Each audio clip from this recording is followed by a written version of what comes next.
How to cancel Plex order.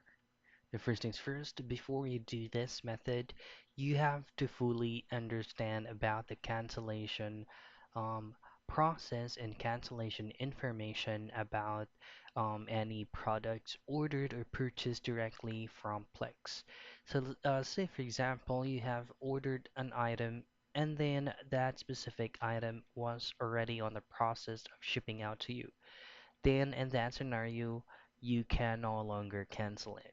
What you want to do from there is just to wait till that product will get to you unchecked if you will be receiving damaged items. And that way you can still return it and process your refund.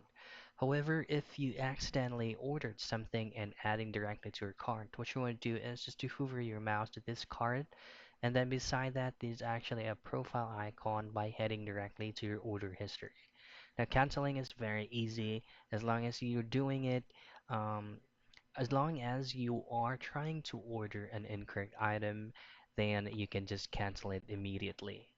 Now, for additional informations, you can still coordinate with one of their supports by clicking this option right here so that you will be provided with this form to directly contact their customer service. You can also try to contact them via WhatsApp if you have an account with it. So that's how you cancel a Plex order.